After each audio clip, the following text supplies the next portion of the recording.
Blanche versus Lau is extremely concerning for every green card holder who is in the country and who leaves the country. And the reason why is because a lot of people's rights and privileges as a green card holder has now just been curtailed. We've seen this coming in the past year and a half. Ever since the Trump administration came into place, customs enforcement has gone up significantly. But up till this Supreme Court ruling, a lot of the strictness of customs has been just raising the bar to what the law permitted them to do. But this specific case have blown that roof off. And we're going to explain why, right? It is true that during COVID times, customs have relaxed the standard of people entering the country. For good, for bad, okay, we're not going to be focusing on that today. But the point is that there is a law of what they're responsible for and who they are supposed to admit, not admit. They're supposed to be who they inspect, not inspect, and the problems that they're supposed to dive into, right? This new Supreme Court ruling has made it so that now CBP's authority and scope have now increased dramatically. And the rights of lawful permanent residents of green card holders have now decreased significantly. I'm going to go into detail right now about that case, but that is exactly what's happening. A green card holder with a pending criminal charge, pending, not convicted, pending criminal charge, left the country, Mr. Lau. When he came back in, the officer said, "Well, I'm not sure if you're inadmissible or not, and so I'm gonna parole you in. I'm gonna reserve my judgment on whether or not you can be admitted for a later date." So admit them in, and then later on in immigration court, it is found that this person is inadmissible, and so now their green card can be stripped away. That's what happened in this case. Customs, if somebody left the US when they're coming back in, a lawful permanent resident should have the same rights and privileges as a US citizen when they enter the country. They're not supposed to be inspected unless specifically for specific four reasons. If they've voluntarily abandoned their residency, if they've been outside of the US for over 180 days, if they've committed illegal act outside of the US, or if they're in removal proceedings. That's strictly within the Congress's law. CBP should admit them. It is not to judge whether they're seeking admission or not. A green card holder entering the country, when they're at the airport, when they're at the border, if they have a green card, they've already gone through the entire process of getting a green card. When they're entering, they're not seeking admission. This is their home. But now with this new Supreme Court rule, if you have a pending criminal charge, whether you're convicted or not convicted, customs can say, well, now you're seeking admission. We're going to reserve judgment. And if later on you are found to be inadmissible at immigration court or later on, then you do not have eligibility to get the green card. We will confiscate the green card. You will lose your green card status.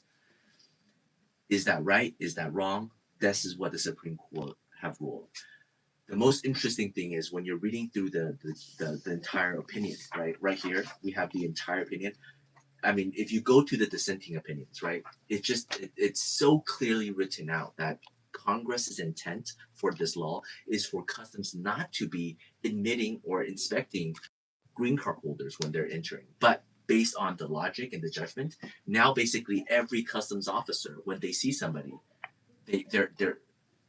they are able to directly say, well, are you admissible or are you inadmissible? Then it makes that intent void. It basically downgraded every lawful permanent resident to basically a non-immigrant visa holder. And who's to say a non-immigrant visa holder can be downgraded to somebody who's illegal, and somebody who's illegal could become a criminal, and somebody who's criminal can be a terrorist, right? So basically, I mean, that's the slippery slope argument. I understand that, right? I get it. But the trend of immigration enforcement in this country and what we're seeing,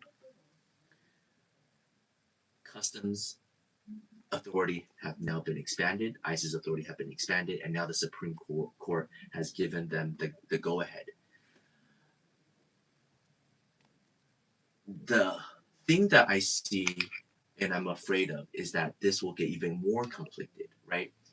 What does it mean that a case is pending? What if the case was dropped, right? We have a client right now where they are about to leave for a really urgent family business just for a few days. Coming back in, what's going to happen? They had a prior case, but it was dropped. But will the officer say, well, no, this pending case arouses suspicion, and I might decide, let's put this through immigration court and let the immigration judge decide that, right? Every custom officer can technically say, well, I'm going to reserve my judgment. I don't want to let you in as a green card holder. Even though you're a green card holder, I'm not going to let you in as a green card holder.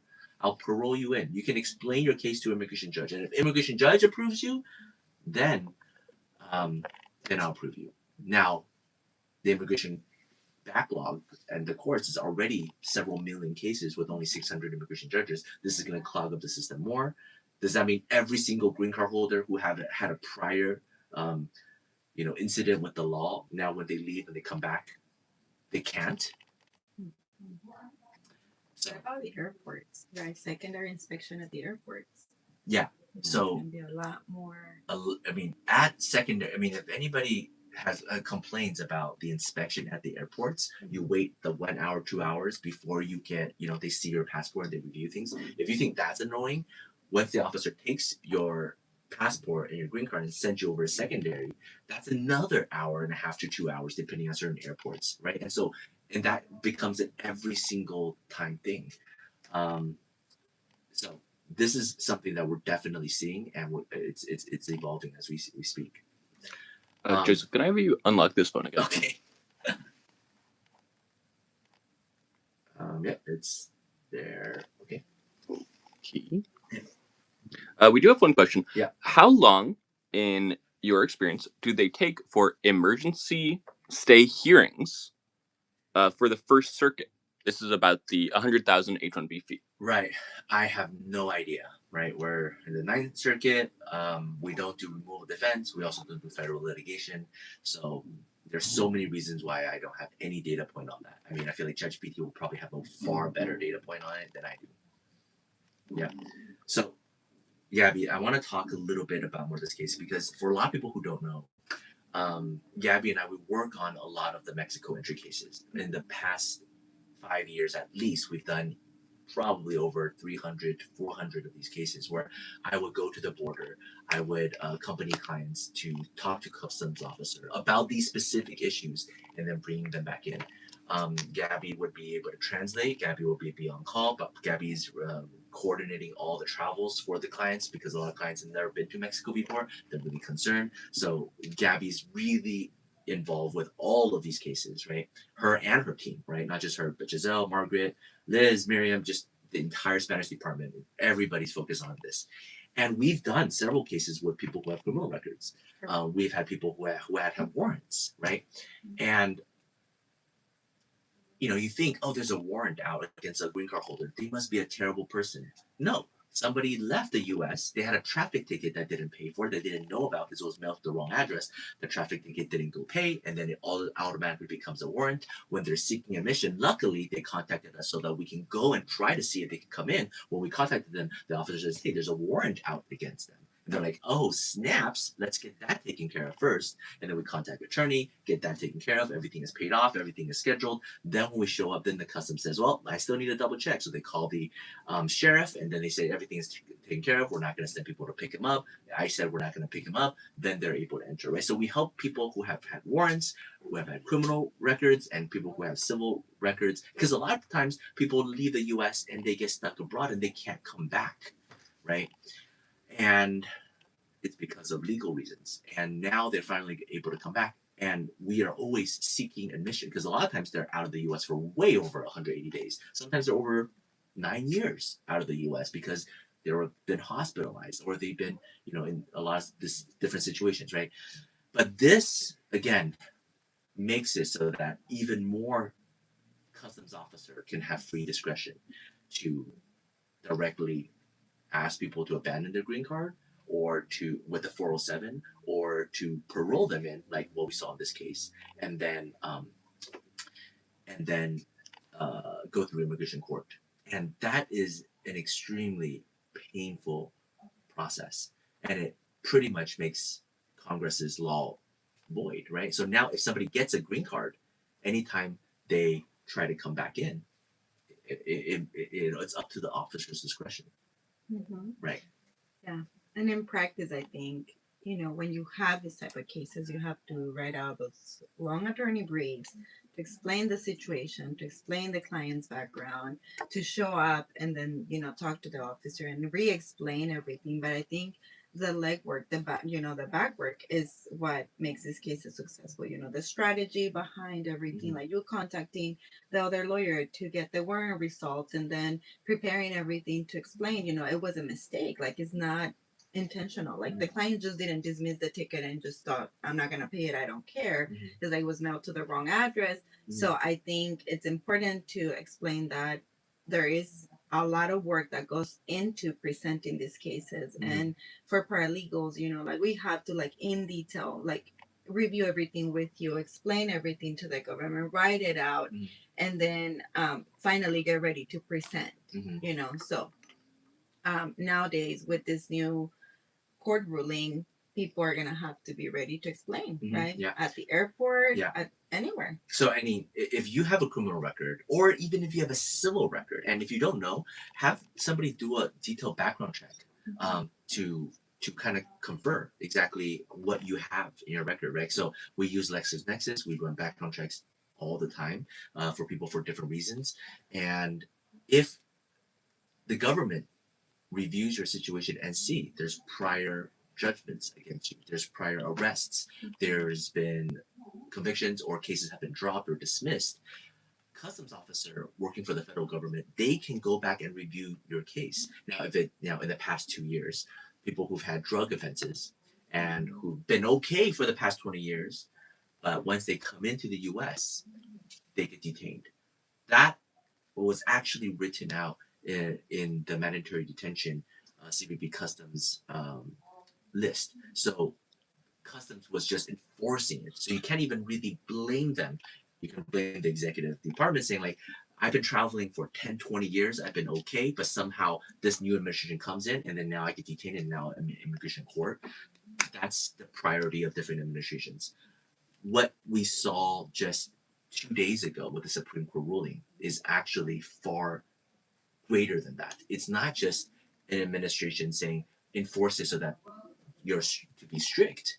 It's you're reviewing a case and say, now you have the ability to review a case versus you shouldn't be reviewing a case, right? Again, prior to this Supreme Court ruling, as a green card holder entering the country, you have the same rights and privileges as a U.S. citizen. You can't, the customs cannot just say, oh, you might not be a U.S. citizen. You might have been denaturalized, so I'm going to confiscate your passport. Think about the outrage all America would feel. Well, lawful permanent residents now just became, before they were already second-class citizens in this administration, now they're like third-class citizens, because customs can say, I think, this charge, this pending charge, this accusation might be true, so I'm going to reserve my judgment. I'm going to confiscate your green card, right?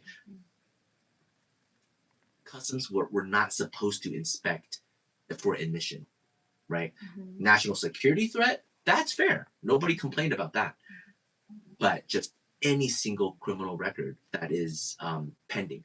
But the thing is, will the officer even know the difference between a state criminal charge, a federal criminal charge, a civil charge, a fine by the IRS, a traffic ticket, a credit card debt? Will these become all conflicted, and an officer who is already so busy, overstressed, will just say, you know what, just to play it safe, I'm going to confiscate the green card, right? In a state of bureaucracy, when they are already underpaid, overworked, when they have so many things to do, you give them this kind of additional authority that's not a clear line. And if you admit the wrong person, again, they're law enforcement, right? If they admit the wrong person, they get in trouble. So what are they going to do? When in doubt, well, I'm just going to confiscate the green card. I'll reserve my judgment, right? That's the safer thing. But the consequence of that safer thing is now all lawful permanent residents are not safe to travel anymore. U.S. immigration policy is essentially caging and trapping people who have any sort of, issue with the law. Again, it's not even a conviction, right? And in this case, they're arguing it's not even a moral turpitude problem, right? So in the future, if it's a traffic ticket, if it's anything, well, they might reserve judgment. It's not there yet, right? And again, as green card holders' rights continue to decrease, we are also beginning to see citizenships beginning to decrease, right? Oh, are you sworn or are you born? Well, if you're sworn, you might not be a true citizen, and we might be able to denaturalize you. And so now there's going to be a separation of second-tier citizens. And so, is this the path America we want to go down, right? And again, the Supreme Court ruling just 2 days ago, I mean, directly contradicts what Congress intended, and that's what the dissenting opinion says, right? And the thing is, I understand if the Supreme Court wants to say, based on public policy, we think it's better for the country so that customs have more authority, right? If they outright said that, we think in our judgment, based on everything we see, customs should have more authority to inspect everyone. Citizens, lawful permanent residents, anybody else. We want to treat them all fairly, equally. That's one thing. If it's a state of national security, we're in a state of war, we're going to inspect everybody under war powers. I understand that, public policy reasons. But if you are bending backwards to argue a law to say the officer has the authority to use discretion to not admit somebody, but when the law clearly says that they should not inspect them, and they're not seeking admission, and the officer should admit them unless they're part of these four things, you're directly contradicting Congress's law. I don't know, right? That's kind of the issue that we see with it. But this is already a supreme law of the land, So I mean, what are we gonna do about it? So I think the only thing people can do is to help themselves, right? The Supreme Court already ruled this way, so now everyone just has to prepare their own case and hopefully explain to that officer that their case is okay. Yeah. So a lot of the times for our clients, the way we start is with a background check. So that becomes now far more important than anything else to start, right? Like to start any immigration process. And in this case, they already got the green card. Right. They, So USA has already approved them. They are not inadmissible. They're not deportable. Now, maybe somebody got the green card and then 3, 4, 5 years in, they got a DUI. They got 2 DUIs. They got some sort of other offense. Basically, every single time they leave and come back again, it's almost like that green card interview all over again, but except this time it's with an untrained customs officer, right? This customs officer, they're not trained under immigration. They have like a little bit 2-week training, maybe 5 years ago, 10 years ago when they were just starting out, right? But it's not like they review these every day. They're supposed to be catching criminals and stuff like that. So knowing all of immigration law, knowing whether or not a crime is a crime of moral turpitude is something that is admissible, and whether or not green card holder should be admitted or not admitted, that is way beyond what they're trained to do. But now this essential law empowers them to do that. I don't think most customs officers will do this. I think most customs officers, when they review, they will be doing what they've always been doing. They pull them into secondary, they ask a few questions, you answer appropriately, they say fine, or they will confiscate the green card. They go through deferred inspection, they give it back. I think that's what is most likely going to happen. But that's what a good officer would do, right? A good, safe officer.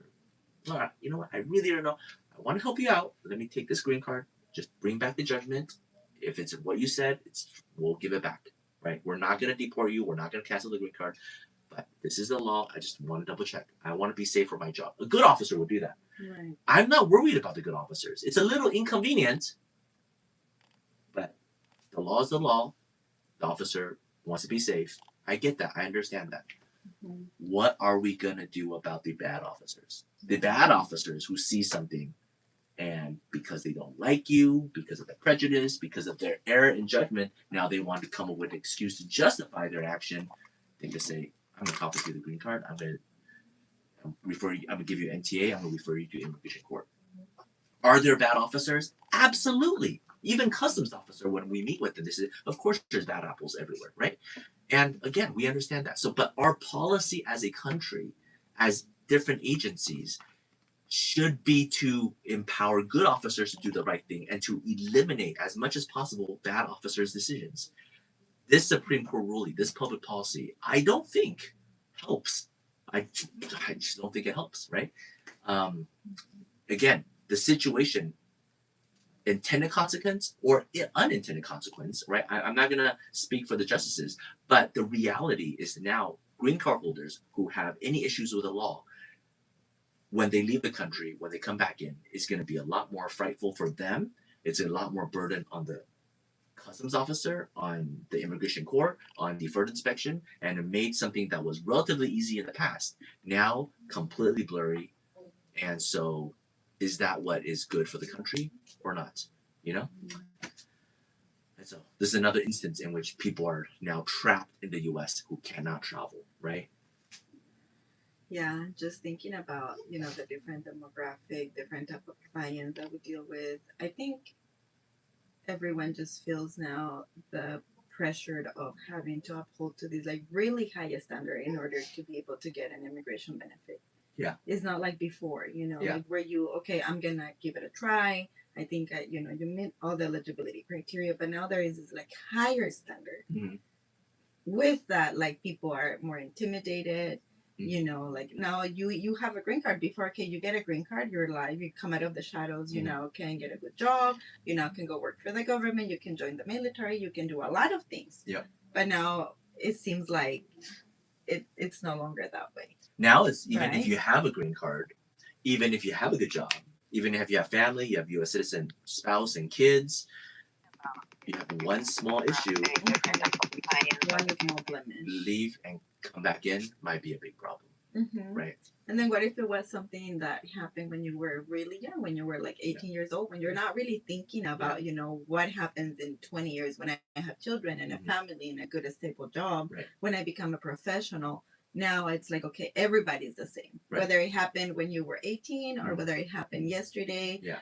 Now you are just as bad as a criminal as any other person, and now we're going to take your green card. Right.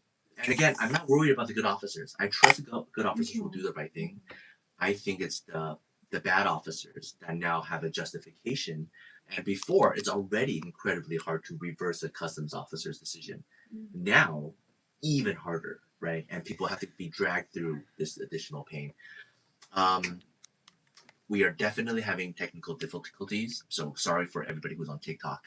Yeah, TikTok It's is completely down. unfortunately gone. Yeah. I'm We'll probably do it next week. Right? Yes, I'm very curious. Are YouTube viewers, is the audio fine for you guys? I hope so. No one is complaining, so I hope so. One question: do you think this H-1B 100,000 will be extended in September with all the litigation? They might decide not to do it as they didn't get as much money as they wanted to. I definitely think the administration will keep on pushing for the 100,000. I don't think they will drop it. Even if they do drop it, they will come up with something else, just like what we saw in the tariff situation. And the entire intent of it was never really to get the money, right?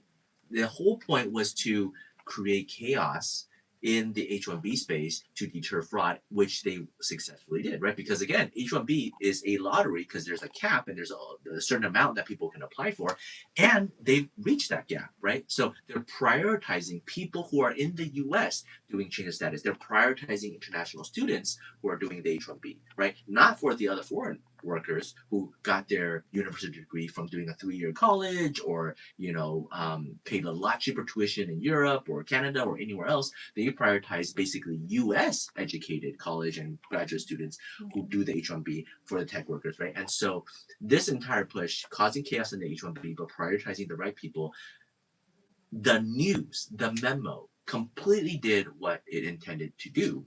It stopped a lot of people from applying abroad. It was never really about the money. I think I read some statistic, right? $1 million, like the Trump Gold Card, $1 million.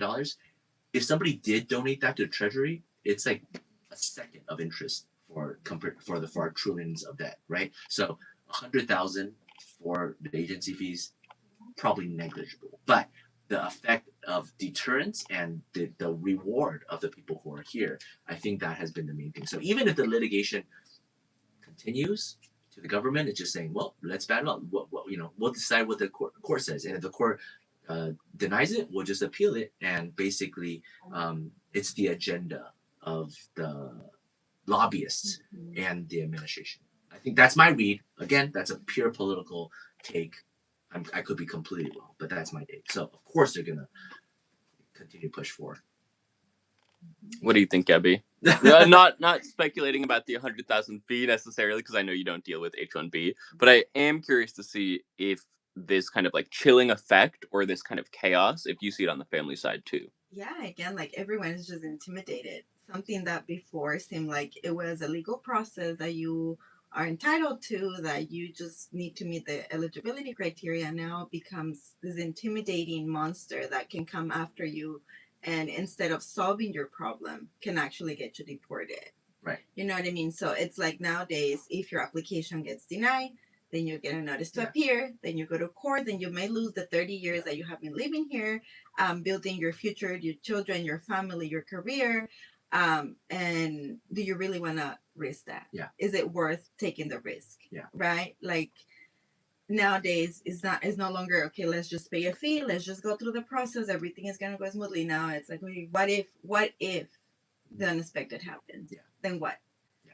And do I really want to do that? Right? So I think for any immigrant right now, yeah, it's just people are extremely intimidated. Mm. I want to just kind of conclude on this, at least just provide some valuable suggestion and just reference as to what we do. We've been doing this for close to a decade now. I remember one of my first cases in 2015, 2014, a green card holder who left the country for an extremely long time. I think it was 6 years at that time, so it was extremely long. And then we were helping people come back, and then we were seeking admission for these green card holders. And that's the point where we created what we call the entry package service. Essentially, we're helping green card holders who are seeking admission in the United States.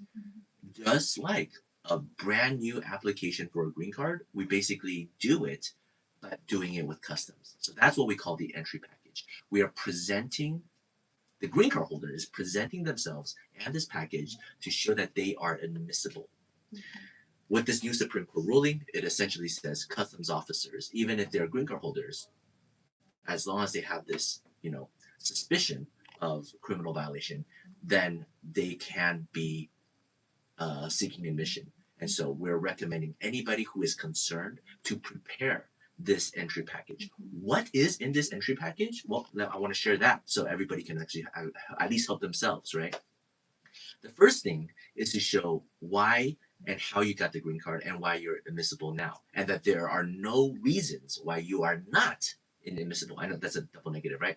If it's a criminal situation, if it's there's suspicion whether or not you've abandoned your green card because you've been out of the U.S. for over 180 days, if it's some other issue that you feel like the custom might challenge you to take away your green card, that is front and center. What is the issue? If it's an abandonment issue, what is the law surrounding abandonment, and what are some of the case laws surrounding abandonment, and what is your situation? We've made hundreds of videos about that, so I'm not going to go in depth about it. But if it's a criminal issue, what are the laws surrounding this particular issue, right? Is it a crime of moral turpitude? It's not a criminal offense. It is a civil offense. It is not an offense over a year. It qualifies for a petty theft exception. All of this wasn't spelled out in the Supreme Court ruling. All of that is not in the training for customs officers. So it is up to you to train the officers now, right? Because again, they're understaffed. They're not getting trained. So you have to lay out the rules. I am admissible. I am not inadmissible based on the situation. And then add in the equities. I have a job here. I pay taxes. I have, U.S. citizen, spouse, children. I have equities here. I can get another way to get back my green card. Judicial economy. It's a waste of time for you, for the government, to take away my green card and to give it back to me. These are all the arguments that we prepare in the entry package. We collect all the documents as if it's a brand new 45 application. Similar idea, um, without the filing fee. Prepare everything, train the client so that they have the right words to say to officer during secondary. This has made it so that now everybody who's even leaving for a short 3-day vacation now have to do it. Before, we never had to do this. Before, we did this only when there's a warrant or when there's somebody who's a drug offense, or if somebody who's been out for over 180 days. Then, well, they can inspect you. But now, even if it's a 3-day vacation, I recommend doing that just in case you get a bad officer. Okay, that's everything I wanted to say about this case. Mhm. Feel free to check out our other videos about how we do the entries. There's like hundreds of videos on it. Yeah, we'll take some Take questions and some then questions, yes. and then we'll close it out. So yeah, physicians are really collateral damage from this H-1B, especially when like genuine vacancies and need for physicians are And like are the percentage of physicians having DUIs extremely high, and physicians who have domestic violence on their record extremely high, just like attorneys, just like other stressful professions. So, you know, if a customs officer have to reinspect every single green card holder who have any issues with the law, it becomes pretty problematic. And if Senate passes that other bill with, if you have 2 DUIs, you're suddenly a crime of moral turpitude, then that suddenly, you know, really cramps down on a lot of professions, right? So, and who's to say in the future citizens don't get the same treatment, you know? So a lot of things to think through. And what do you think like alternatives are for physician H-1Bs? O1s? Physician H-1B. Well, if you're a physician, you could probably do an O1. If you're from a qualifying country, you could probably do an E2. Um, you know, so those are fast visas to get to come into the U.S. I have a question about pending DACA renewal cases. Do you think the lawsuit in Texas has anything to do with the delays of approval coming out of Texas? I think so. What do you think? She does all the DACAs at the firm. I think so. I think definitely yes. That's what has everything on hold, and a lot of people suffering. The DACA, the Texas ruling is really a huge slap in the face. The ruling essentially holds that DACA shouldn't have been passed, and they're only doing it. The only reason to keep DACA around is because so many people have gotten it for so long that it would disturb society. But that's a terrible, terrible argument, right? Like, you're only here because under the good graces of somebody else made a mistake, and now you got the benefit, so we'll let you, but we're not going to give you anything new, right? That is essentially what the Texas holding has created. So unless there's a political will to create something else in Congress, even if the next administration comes in, the next president comes in and issues some sort of extension to DACA by an executive order, it might be shut down because of the Texas ruling, right? And so you really need Congress to really step in to give anything to DACA recipients. But maybe that was the hope all along. So we'll see. If me and my spouse are both citizens and got married and also divorced in a foreign country, but we're not present in the same country for divorce, do I have to file again for divorce in the US before I sponsor someone? So fact patterns. I get it. Okay. So the answer is no. You don't have to file again. Doesn't matter where you get divorced, in wherever country, whether you're there together, whether you're not there together. The important thing is that you got divorced and you have a divorce judgment. That's the only thing USCIS cares about. Now, if they go through and inspect it and find out that the judgment is fake, that you committed perjury, you didn't comply with the laws to get that judgment somehow from the website that they can double check the process, then you have some explaining to do, right? But, and which we've actually seen before. But generally, all they care about is you have a divorce judgment and then you have a new marriage certificate, right? So just like in the U.S., you could get divorced with somebody even though you're both not here, right? You could do it by divorce by publication. You could do divorce by, consent. You don't have to be here, right? And just to double check to make sure that that divorce is valid for an immigration process, you can go to the NBC website and check out the reciprocity schedule. It'll tell you what documents are accepted as a divorce document or divorce judgment from another country. So if you go, they list out the documents for every single country in the world, and it'll tell you whether what you already have will suffice the requirement for the process. So I didn't know double check that. Yep. Wow. Yep. Yeah, it's important because sometimes, like other countries are not, I guess, as strict as the US. So they have different type of documentation to prove the dissolution of a marriage. So when you file these cases, they go based off of the reciprocity schedule. And sometimes So- sometimes clients are mistaken. They think they're divorced when they're not. Some Mhm. countries don't allow for divorce, but they got a document from that country. So Mhm. USCIS checks it like, hey, you're from Philippines. You got divorced in Philippines. They don't even allow divorce. Mhm. So there's a lot of things that you have to double check to make sure the documents are correct. Yeah, so they don't have a divorce judgment, they have a divorce certificate from Pakistan because it was not contested. Well, double check on the double reciprocity. check reciprocity schedule. Mm. Mhm. Can I get a green card with a simple assault and battery conviction in Oklahoma? Consulted with immigration attorney in Oklahoma, and they said it wasn't a CIMT. Great question. In the past, this is what we had to do. We would have to do all these things, which is really annoying. We would have to get the judgment, right, of the entire court record. We have to go talk to a criminal attorney and have that legal opinion written out. Exactly what is the congressional intent? What is the statute? What does it entail? What kind of intent? What is the fact pattern? What are other cases similar? And then we have to take that and match it with the immigration laws, crime of moral turpitude, and compare with other cases that have been denied based on crime of moral turpitude. And then we have to write our own legal opinion, right? That's a lot of legal fees and a lot of time just to get to a maybe, because it depends on the officer, right? Now, this is how we do it now. We still tell the client, get the judgment, and we just plug that into AI and say, you are a criminal law specialist in Oklahoma. What is this, right? And then compare that to crime of moral turpitude and what's the answer. And within generally minutes, an answer will be spit out, and it's probably a maybe. At least we have a more sophisticated maybe, but without having to spend the time. So I'm teaching you what you could do. Again, you don't know until you try, and it's up to the officer. But you would still have to do your best to make that argument. Hopefully that helps. Right, and if someone in Oklahoma themselves was saying it's not a CIMT, probably a good thing. I mean, one opinion, right? Like reasonable people disagree. The Supreme Court justice, right? 6 people voted in favor, 3 disagreed. One opinion is one opinion.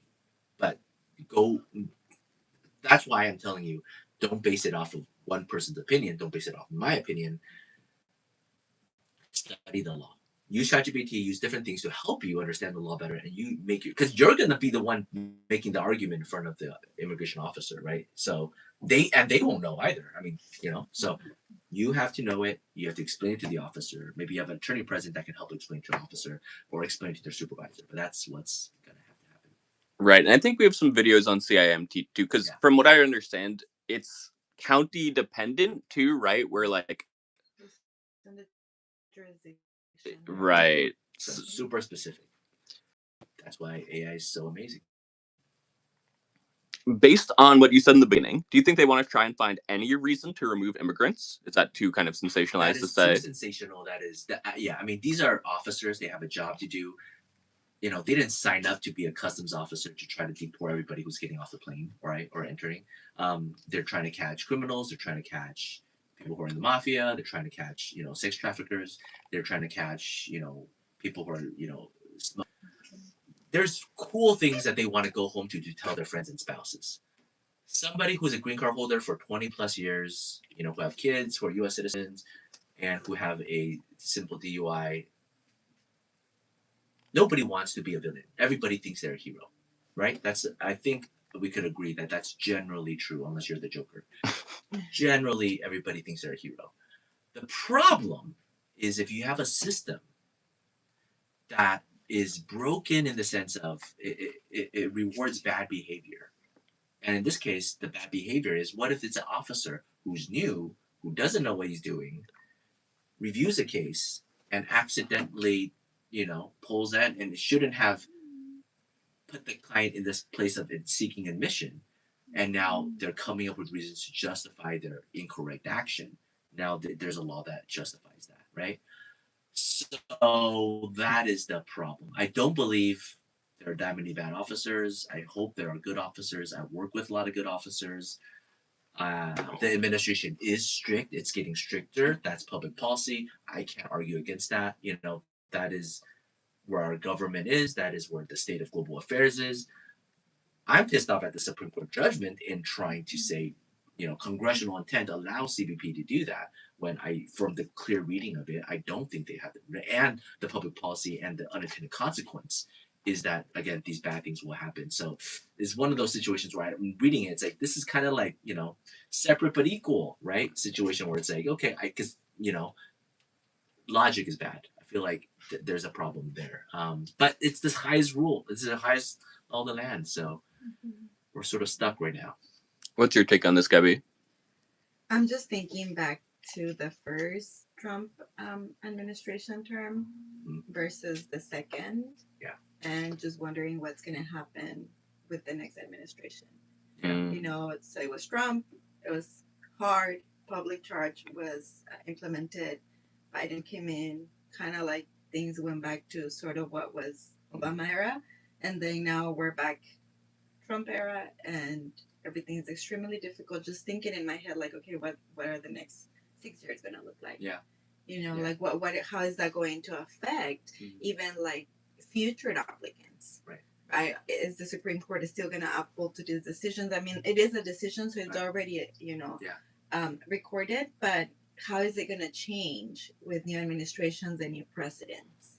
And that's always something that, in our profession that we see constantly going back and forth. Some administrations enforce more, some are a little bit more lenient, but I think at the end of the day is like the experience that we get from going through these transitions just force us to become more knowledgeable, to get to learn how to analyze and learn how to like prepare cases and do cases. So it's a good thing for the good days. We're prepared for the bad days, right? Like, so it's a moment to prepare it and to learn and continue to just educate ourselves. So I would say that those are the positives of the situations, that we learn a lot more. We prepared for, when the good days come, we are extra prepared. So looking on the bright side. Okay. I mean, something good is gonna come out of it, at least, like in a small way. Everything is so negative right now. Everything is so traumatic. People are getting deported. Families are being broken apart. It's just hard. Like we just see so many things. Women that are pregnant now trying to decide, should I go back to my country, and what if I cannot come back even after doing the consular processing, and what does that look like for my U.S. citizen spouse? It's hard. These are like real people. It's not just the green card. It's not just the case. It's not just the process. It's like you're breaking families apart. You're, having to like move to a whole other country sometimes to be able to raise your child, which because your spouse cannot come in. Why? Because of a Supreme Court ruling. So it's difficult, but I think it teaches us to just be very resilient. Any news about the visa pause? Think it'll last until the end of the administration? I think so. We'll see. Right. I don't see it. I think a 75 country pause is still alive and well. And 39. There were some, I believe, preliminary injunctions going through, still working its way through. Yeah. I think that's fair, though. I think 75 country pause on the consulate side, that's the president's prerogative, foreign power, right? Congress gave the president that power. It's really hard to challenge that. But the other 39 countries in the United States, just because of your political foreign affairs, you can't just stop every action in the U.S. Right? So I think that is a fair challenge. Any suggestion or update for I-751 applicant?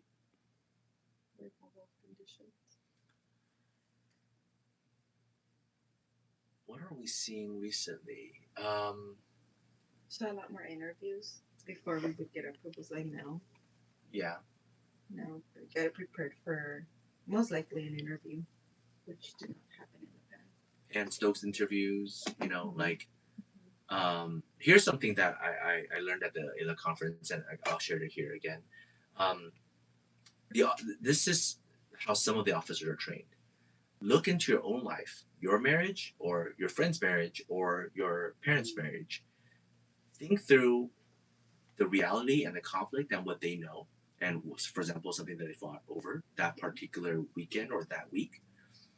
Take that and make it into a Stokes interview question. For example, let's say the fight was over, what did you have, like what to eat, or what party decorations, right? And that was a big fight. Like, okay, should we go with this decoration, or should we do that decoration, or should we do it at this event or that event?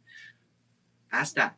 In your marital relationship, in your dating history, what was the top 10 fight over food or place theme? Talk to me about that. List it out, right? What were your choice and what was the other person's choice? List it out. Just give me 10. In your entire relationship history, you never fought over food? You never fought over like where to go? All right, list it out. The other person, list that out. Now match it. If it's 50% the same or less, well, that's a question. That's a big concern, right?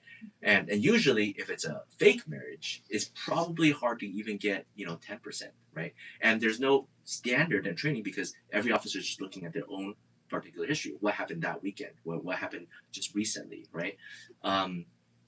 Recently, somebody got sick in your family, and this was a situation. In that situation, when the husband was sick, what was he like? What did he do? Where did he stay? And how did you guys resolve? Where are the medicine in the house? If you don't really live together, you wouldn't know a lot of these things, right? So, where do you get your medicine? Which pharmacy? Is it Target or CVS? How close is it? Who goes picks it up? All of these questions. Ask one person, ask the other person, right? Maybe you never gotten sick together in your entire relationship history, right? Who takes care of who? So all of these things, I think you want to prepare for. The Stokes interview is one of the best ways to combat fraud, and that's what USCIS has been heavily trained on. And so, yeah, you could fake some documents, but these questionings for a detailed 20, 30 minutes, and you match it. If it's just 10% correct, 10% correct, after 3 rounds of questions, 10% correct, that's a pretty easy denial decision that they could write out, right? Yeah. And do you want to do a success story today, or some more questions? No, that's it. I mean, this was such a big thing. I just wanted to focus on. I guess. Yeah, we have about 10 minutes left, and more questions. Yeah. Okay, so just a few more, and then I'll jump into more questions. But just this year, we helped at least 2 or 3 sets of clients re-enter the country who've been out for over 5 years. They've been out of the U.S. for over 5 years, and they've had a case proceeding. One of them was civil, and one of them was criminal. I can't remember what the third one is. And we had to go to the office, sir, and explain all of this. We presented it. We had the admission package. We had the entry package. And we explained it was this reason. The criminal situation, it was political attack. It was not a crime of moral turpitude. We explained it over and over again. And the officer reviewed everything and then finally approved it, right? And some of these situations is like their passports were confiscated. And so they could not come back in. They couldn't even get on the airport, right? They were stopped at the airport. To get confiscated. And so good officers, I think, when they understand the situation, they will still admit the green card holder. But again, I'm worried about people who they can't explain it well. Their English is not that fluent. They didn't think it was a big issue when they got, they left the country and then they got in this situation. They have the green card, it's still valid. They have the reentry permit, it's still valid. They came back in. I see this record. What is it? Can't explain it. Well, based on this new law, I'm just going to confiscate the green card, right? And so a lot of people are going to be put through this kind of turmoil, and I think it's going to have a chilling effect on just the immigrants here. And again, just making the process much harder than it needs to be. And people already went through the process to get a green card. People who already have to renew green card. People who are they already have to spend a fortune to maintain their green card status, to pay for taxes. Living in the United States is already hard enough for most people. Now, as a second-tier citizen, every time you leave, you might not be able to come back. Right? That it just becomes that much more stressful. So, anyways, that is, I guess, the success story. But it's worked in the past, and I believe good officers will still admit people. So on this, video stopped. All right, Interesting. Well, no, okay. Well, Has it been stopped for everyone? Can everyone still hear? Because it's still going on mine. So if you have a crime committed back in your home country 25 years ago, you've disclosed it during the AOS, got clearance, not a waiver, but clearance, and then it was approved. Will that be an issue if they're traveling and coming back now? if it is something related to drug offenses, I have seen officers still detain them. It's crazy, but I've seen it. If it's other things, I think you have a really strong argument that this is of the past. You've already this main issue is people who got the green card and then have new additional criminal proceedings. After being admitted as a permanent resident, right? Right. For an F1 student with approved EB2NIW, pending I-45, does the new AOS memo or DS changes, does that create any risk for me? My I-120 is valid until 2030, but visa expires on 2027, and have clean immigration history. Right. Less so compared to other visa overstays, compared to people who came in as tourists to get married. So you're in a much better position, but I would recommend you still prepare some arguments, right? Not something you have to spend a lot of money on. Look through the memo yourself, know what the intent is, and be able to articulate why you are choosing to do adjustment of status in the U.S. as opposed to leaving. So prepare arguments and prepare a few documents just in case. It's just something to kind of prepare for. It might not happen. I think you're still probably okay. So I wouldn't lose sleep over it. But if you are worried, spend a couple hours, prepare a good argument. And yes, did you guys see the Supreme Court TPS decision today? No. Yeah, I haven't had time to look at it. We might talk about it next week, but we don't do too many TPS cases, right? So we don't have much to add. Right. So,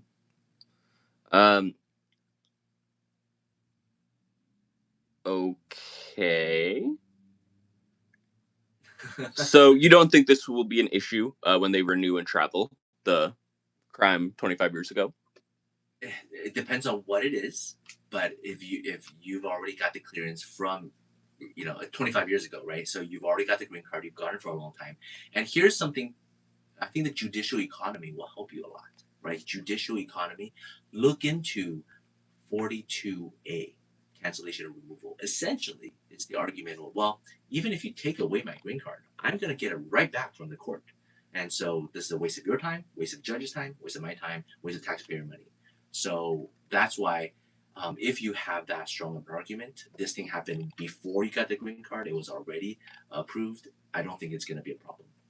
Unless it's a drug offense, this administration is heavily focusing on that, so that still might be a concern. Okay, that is our time for today. And we'll see you guys next week. Thank you, guys.